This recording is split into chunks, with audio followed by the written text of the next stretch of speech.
Hi, listeners. Welcome to the Grief Out Loud podcast produced by the Dougy Center for Grieving Children. I'm Jana and wanted to give you just a little heads up as you listen to this episode. You'll be hearing references to our old name, which was Dear Dougy. So just so you don't get too confused, you're listening to the right podcast, and we look forward to bringing you even more great content under the Grief Out Loud name. Thanks for joining us.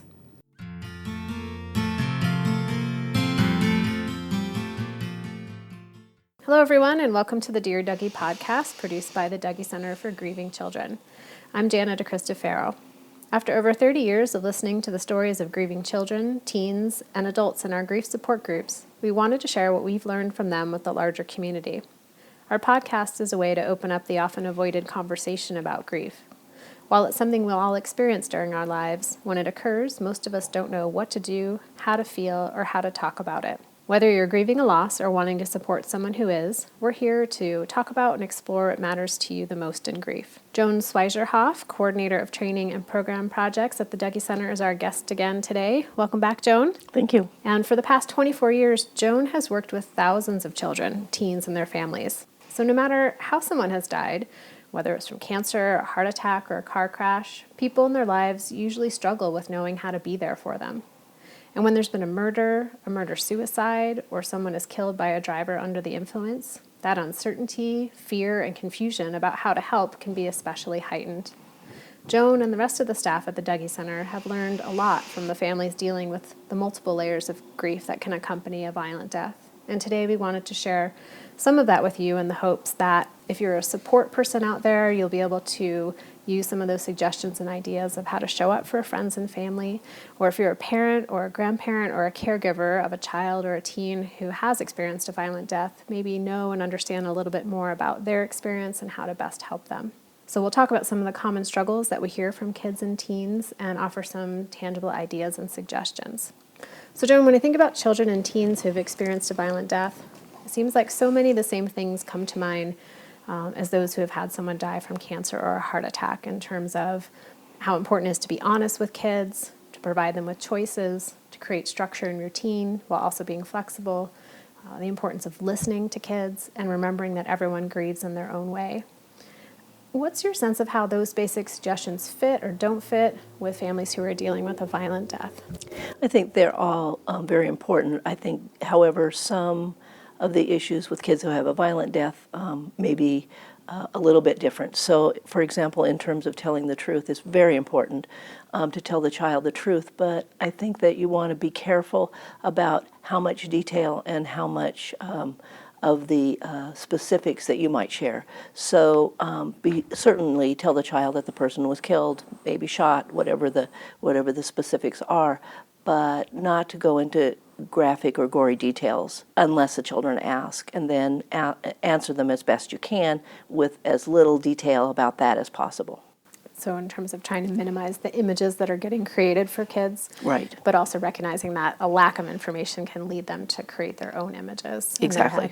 So you might say, a bad man came and he shot your dad, and not go into any more detail about where he was shot or the details around what happened to his body, unless the children ask specific questions, and then answer their specific questions as best you can. Because it seems like for some kids, knowing those, like, where did it happen, can be part of how safe am I, right? So did it happen in our house? Did it happen someplace else? What were the circumstances surrounding that? Exactly. And, and that brings up a lot of the issues that kids after violent death really experience a lot of fear about their safety and the safety of others. I remember one young girl whose father was shot in an apartment complex, and every day she would go by that complex on her way to school and home. And the man was in prison, and she knew that, but every time she went by, she would scoot down in her seat so that he wouldn't see her, so that he wouldn't be able to shoot her as well. And so those fears like that come up for kids. Even if the person has been shot or killed, they still worry about, well, that person or someone else might come to get me. So fear is a huge issue for children after a violent death that may be a little bit greater than for other kinds of deaths. Also, as you're telling kids even just the basic story, recognizing that the fear may be a much stronger aspect for them. Do you see that play out the same way for teenagers? Absolutely. I think that they have more cognitive ability to understand that their fear might be irrational, but still they have that same worry. We have a teen whose brother was shot in a school situation, and absolutely, is there going to be somebody coming into the school some other time and shooting us? That fear stays there for those kids, and that it's a real fear for them. And I imagine then for adults who are trying to support kids and teens that there may be circumstances where you can say unequivocally, like the person who shot your dad is in jail, and we know how long they're going to be in jail, and we will definitely know if they get out of jail. But then a situation like a school shooting or some of the other mass tragedies that have happened, whereas an adult, you can't absolutely assure kids of their safety. Do you have any suggestions of how to talk to kids about that? I think that what we do is to say we try our very best to make this, our house and our world, as safe as possible, and asking the child what it is that makes them feel unsafe or fearful. One family had asked the child, and he said, "I'm worried about that somebody might come through the window." And so every night their ritual was to go around the house and make sure all of the windows were locked and the doors were locked. That was enough for that child to make him feel that his home was safe. So oftentimes if you ask the child what it is that might help them to feel more safe, it might surprise you that it's a pretty simple thing. It might not be as big as what we're trying to think about as, oh my gosh, how are we going to make the world safe? Right, we don't need to install an amazing security system at home. We might just need our special teddy bear Exactly. that sleeps next to us. Make sure that there's nobody under the bed and in the closets before, or maybe leaving the light on. Oftentimes simple things for kids that make all the difference for them in terms of their feeling safe. And I wonder too sometimes for kids and teenagers and adults too, the kind of repetitive nature of needing to check on those things. I just noticed for myself this week after the Orlando shooting, I already have my own check the door, check the window, but I was so distracted that I didn't make myself notice, yes, the door is locked. So I had to go back and check the windows 3 more times. And with grief, how much emotional and mental energy it takes, that kids can need some more of that extra reassurance. Exactly. I have one boy in my group right now whose father went to the door and he was shot. And so when he comes to our group, he stands at the door and he looks out to make sure that the person coming in is safe before he lets them in. And that's part of his safety. It makes him feel safe in our space to say, I know who's coming in and out of our group. So we allow the child to make those kinds of decisions that help them to feel safe and comfortable in the space that they're in. So the choices may be different than the choices that kids are needing when someone has died in a different way. They may be very specific to safety and understanding. I think some other issues that come up for kids is that there is a police investigation always around a death, and oftentimes the surviving parent, if it's one parent that's killed, the surviving parent is often considered a suspect, and so the child is worried that they're going to lose both of their parents, and so there's lots of fear and concern about that. Additionally, I've had, especially with teenagers who maybe have witnessed or have some information, that they're told not to talk about it because it's part of an investigation. And so for them, it's this dilemma of they need to share, they need to talk about it, but they're told by the police not to talk about it. So that really complicates how they handle their grief process. I imagine, too, they go back to school, and kids have so many questions and lots of rumors running around, and then here this teen is who's been told you can't share any of the details, so they can't even dispel some of the rumors maybe that are inaccurate. That must be a really challenging place to be. It's, I think, really challenging for them. And as you bring up a good point, that the media is always in a murder investigation, and oftentimes the facts that they come up with are not accurate or not true, and families often feel very violated by the way the story is told. Has there been anything you've heard from families over the years that would translate into some suggestions for families about how to deal with the media? I mean, I've heard that some people it's helpful to appoint somebody in the family, maybe not in the immediate family, to be the spokesperson. Yes. One of my very favorite lines was from a man, and what he said was, just don't say anything. They won't, if you don't say anything, what do they got to broadcast? So I like that one. It's like, that was the easiest one, I think, for people to say, you don't have to. You're not required to speak to them. You're not required to talk with them. So just knowing they have that choice, I imagine many families feel that they have to say something. Exactly. And to know that you don't have to. I think that the other thing that is a complication for the kids around the media is their death may have happened a year or two ago, and then a new death of a similar situation occurs, and it brings up all of their story. Oftentimes, their story comes up on the news as well. Do you remember when so-and-so's murder, da-da-da? And so, maybe they're sitting having dinner, and they're watching the news on television, and all of a sudden the picture of their person who's died is right there on the television. So that is another issue that they're always kind of hypervigilant, always worried about what's going to happen next. When is it going to be talked about again? And will my story get put back into the mainstream The fray? mainstream again, yeah, and having to deal with that again, for sure. When you talked about the media and how oftentimes people who have been murdered or involved in a drunk driving crash or something like that, how they're described can get pretty skewed. And I wonder what that's like for kids and teens, where it seems like there's a lot of quick assumptions made when you hear someone's been murdered. That, they must have been involved in some type of illegal activity, or they must have been doing something. How does that play out for the kids and the teens in terms of how people ask them about the death, or as a caregiver, how you can help kids respond to those questions? I think that's a really common reaction or response, and there's a couple of ways to deal with it. One is to say, what the truth is, and you don't have to believe everything that's been told out there. Another thing is to say, if someone asks you something or tells you something that is not true, you might say, that's really not what happened, or that's not how that person was. And so being able to clarify or give information, maybe having that spokesperson speaking to the media to say, we've had a lot of rumor out there that this is happening or that is happening, and I'd like to clarify that this was the case. It wasn't as you've been reporting it. And in some cases where maybe someone dies and information comes out that maybe they were involved in some activity or connections that did lead to that death, I've heard kids and teens say, like, they're grieving the death of the person, but then they also grieve the information that maybe came out after the death that they didn't know about, right. Whether it was someone was addicted to substances that the family didn't know, or they had some financial challenges. Have you heard kids and teens talk much about that sort of another layer of grief? I think more so for teens than for children.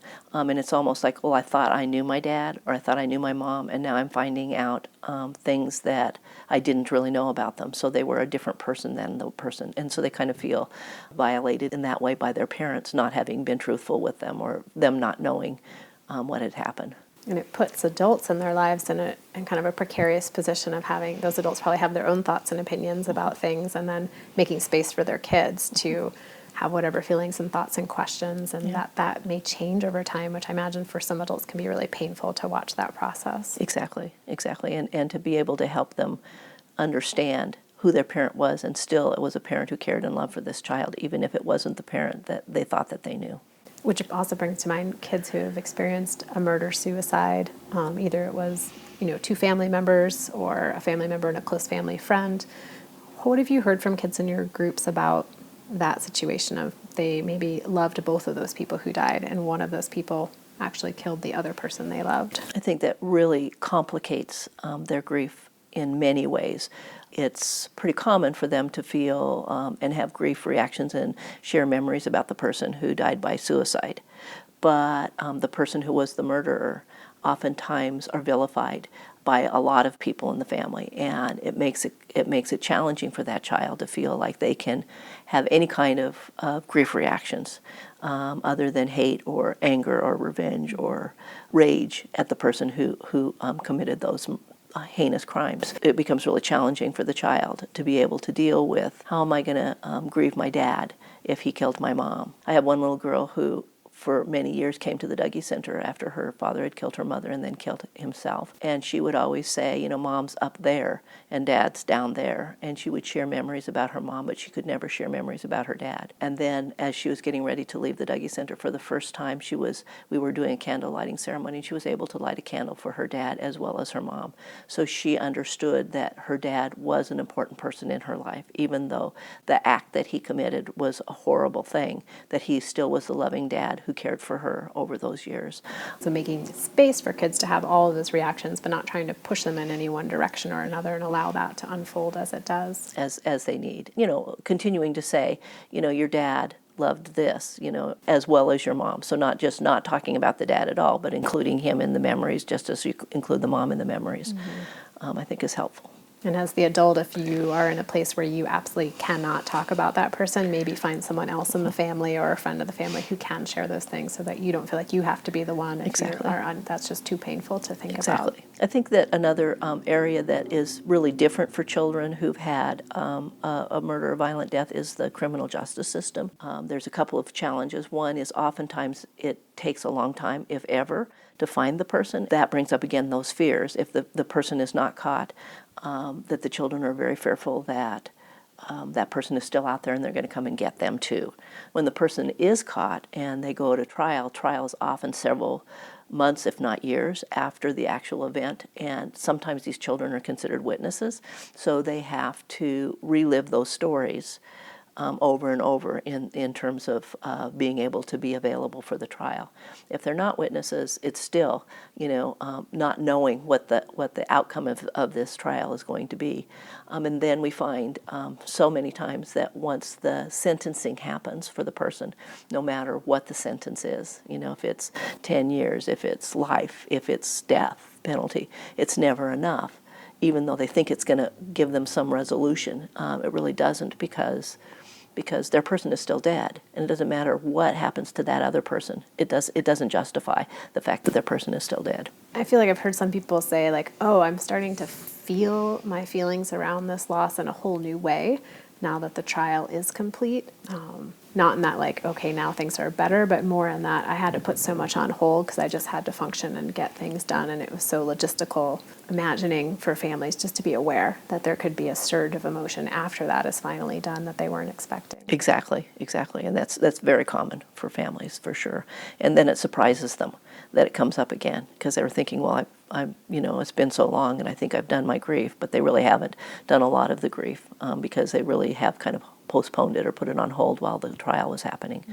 So I think that just being aware that that's going to come up for kids as well as for families during, after the trial is over, is going to be a huge piece. And you mentioned the boy in your group who always wants to open the door, see who's on the other side. It seems like that sort of high startle response, really vigilant about safety. How else do you see that happening for kids? I see that kids will never have their backs to the door. So when they're in a classroom, for example, if the teacher wants to put them in a place where they can't see the door and they can't see people coming and going, it makes them very anxious. So for them to be able to put themselves in a situation where they feel like they can see what's going to happen and that they're aware.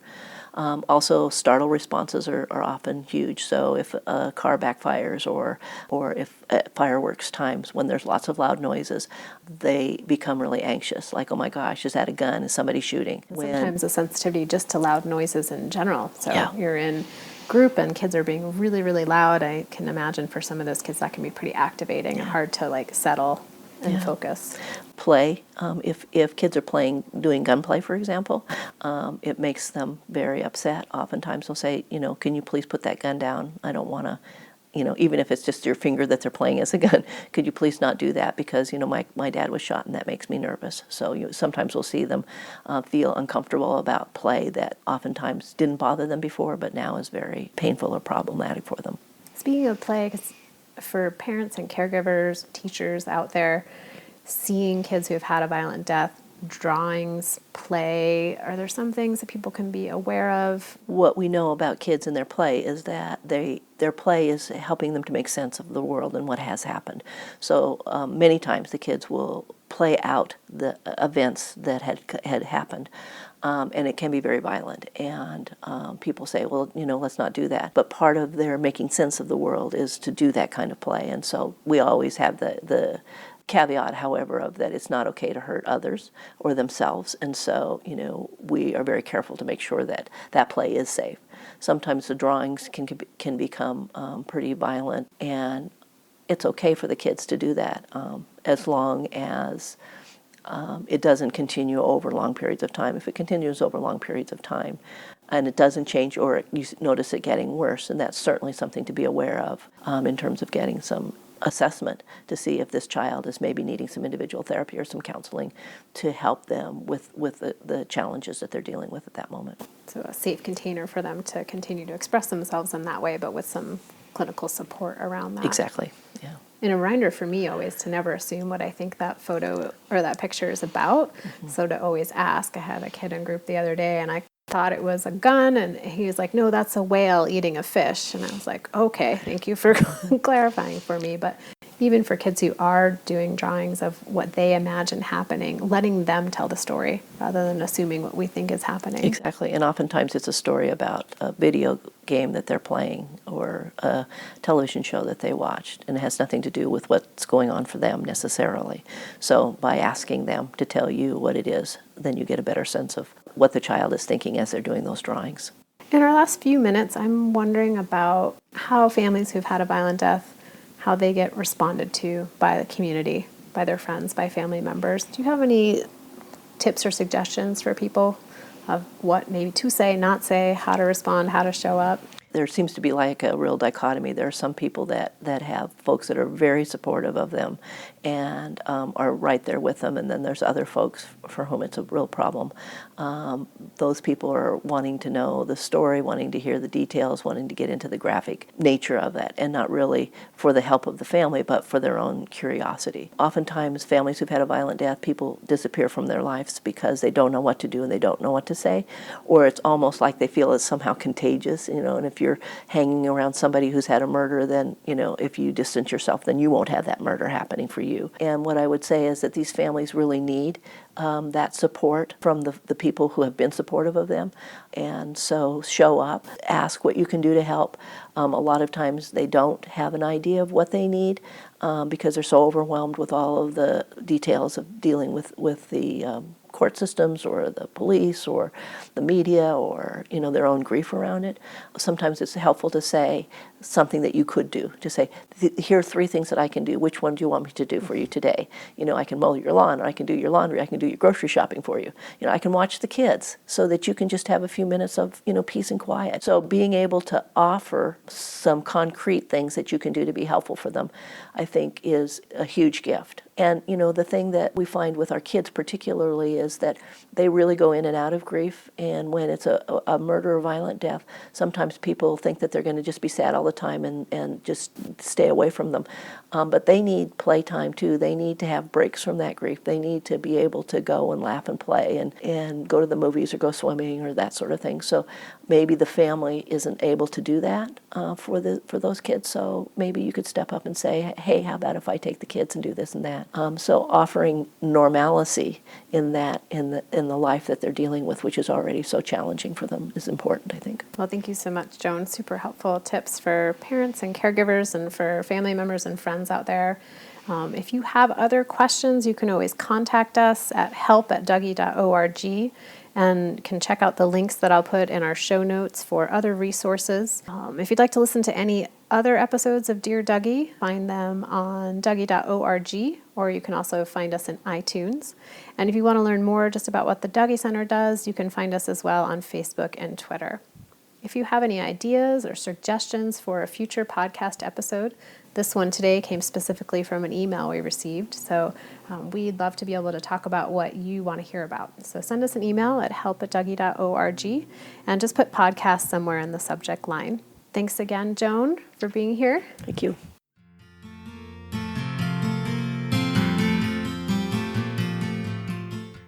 Thanks for listening.